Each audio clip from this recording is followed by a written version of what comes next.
In this video, we will discuss what chronic fatigue syndrome actually is, what causes CFS to occur in individuals, and tools and strategies to heal or mitigate symptoms of CFS. So, what is chronic fatigue syndrome? Well, in this video, I'm not going to bore you with the textbook definition of CFS, that is a state of tiredness that doesn't get any better with rest, and we have no idea what causes it or how to fix it. No, that's just not helpful to anyone, and I, along with many functional medicine and naturopathic doctors, don't agree with it. Instead, we will focus on a holistic overview and understanding of CFS, which will help us determine how to fix or mitigate our symptoms. Which brings us to our main point. CFS is really just a symptom. It's a symptom you experience because your body isn't producing enough energy, so you feel fatigued or tired.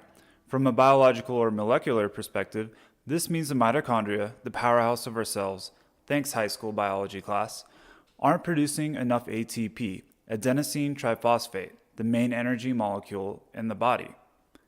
Note, CFS is not in your head, as some doctors like to naively say, but can literally be proven by using a mitochondria function test and measuring the ATP production of our cells or lack thereof. And this lack of energy production normally presents itself with other common associated symptoms in CFS sufferers, such as brain fog, low mood, anxiety or depression, heat or cold intolerance, poor digestive function, loss of libido, thyroid problems, etc. So why does one experience CFS? Well, there could be many causes, and everyone has their own individual story and history that led their bodies to a state of experiencing the symptom of CFS. But let's use a common story and example to understand. In our 21st century environment, there are more toxins in the atmosphere.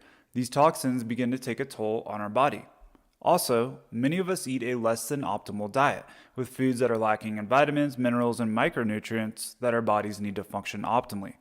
Combining the onslaught of toxins to our bodies, as well as a diet devoid of micronutrients, our bodies are left in a state of dysfunction, with weakened immune systems struggling to keep up. This is normally when some sort of trigger occurs. This could be a viral or bacterial infection like Epstein-Barr virus from mono, or something like Lyme disease or syphilis. These infections are able to take advantage of our weakened immune systems and send our body over the edge.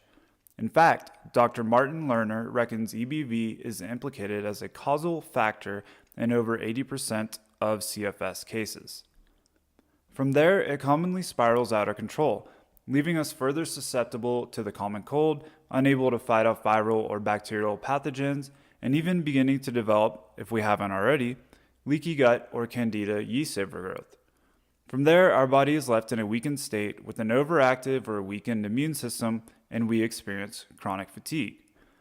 Note, this is really just our body letting us know something is wrong, and we need to take it easy and rest until we can fix or figure it out. It's a survival mechanism, and the body is just doing its job. Okay, so great, we have chronic fatigue syndrome, but how do we fix it?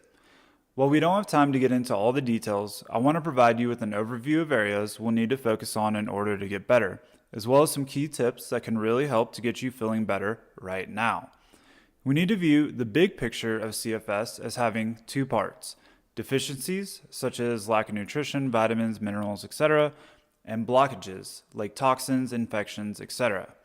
We need to boost our body's raw materials and nutrition while eliminating the blockages that are causing our body stress. This will allow our bodies to come back to a state of health and be symptom-free. In order to get rid of blockages, we need to perform some form of a detox. This just gives the body a break and chance to really clear out and get rid of toxins that have been holding it back. It could include things like a liver or kidney detox, using the sauna regularly, fasting, etc. It's not a new concept, and if you look at many traditional societies or cultures, they've all used these methods. In fact, many Ayurvedic cultures and teachings would have people seasonally detox 4 times a year, and many religious cultures practice periods of fasting to clear their mind and souls. In future videos, I will discuss more on different forms of detox, but the goal here is to lessen the toxic load on the body. In many cases, the CFS sufferer has some form of accompanying viral or bacterial infection, whether it be Epstein-Barr or some other form of herpes virus, Lyme disease, etc. We need to attack these pathogens by using antiviral herbs and a biofilm disruptor.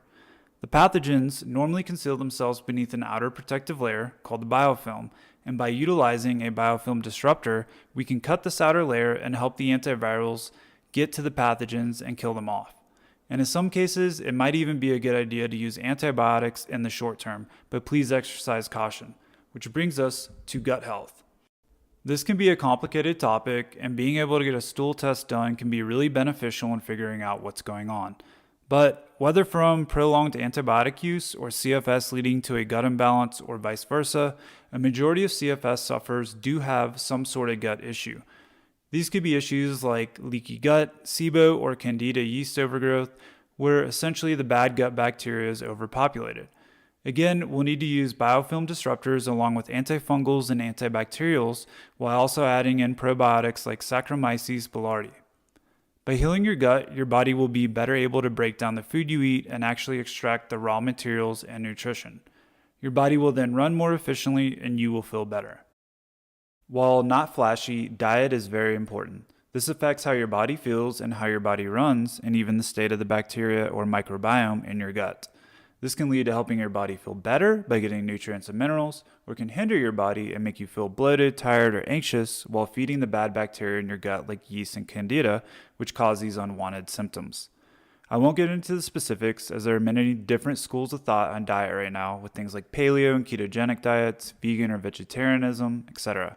However, it is safe to say that we need to be avoiding processed or packaged fake foods, which are only poisoning us and burdening our body, and instead trying to eat more nutrient-rich and natural foods such as organic fruits and vegetables, or healthy unadulterated protein sources like wild-caught fish or grass-fed sources of meat. Seriously, your body, just like a car, will begin to break down if you constantly fill it up with castor oil instead of gasoline. Supplements are amazing, and I would even say necessary in order to get well. First, we need to fill the gaps in our nutrient-devoid diets. This involves taking a bioavailable form of a multivitamin as well as some form of a greens powder. However, to specifically focus on CFS, we need to give our mitochondria the raw materials they need to function. This includes things like magnesium, niacinamide, acetyl-L-carnitine, and vitamin B12. One that can make a very noticeable difference right away is D-ribose. To simplify, it is a sugar that helps recycle and create more ATP. Remember, the main energy molecule of the body, which directly affects our mitochondria? You can put doses of up to 5 grams in your coffee or tea in the morning, and then take 2 more doses throughout the day. Also, we need supplements to help boost our immune system and/or attack any pathogens or viruses that we may have. We are almost all deficient in vitamin D, which is needed to regulate our immune system and hormones. And we can also take vitamin C, 2 grams a day, in the cheap form of ascorbic acid to help boost the immune system and directly attack pathogens. Zinc and selenium are also important in this area. I know this was a lot, and some of the ideas or terms may be new to you, but you don't have to do everything at once. Just take it in steps and begin building momentum. Once you start seeing positive changes and feeling better, it will be easier to continue with the process of getting well. Also, if funds permit, working with a naturopath or functional medicine doctor who is well versed in these areas can really help to speed up the process. So, in conclusion, I hope this video provided a concise but comprehensive explanation of what chronic fatigue syndrome is, as well as some tools to help. While CFS can really affect your life, trust me, I know, it is not some scary, mysterious, incurable disease that has been painted as for so long. I personally felt this video and understanding was lacking out there and wanted an easy way for one to follow along, so I made it.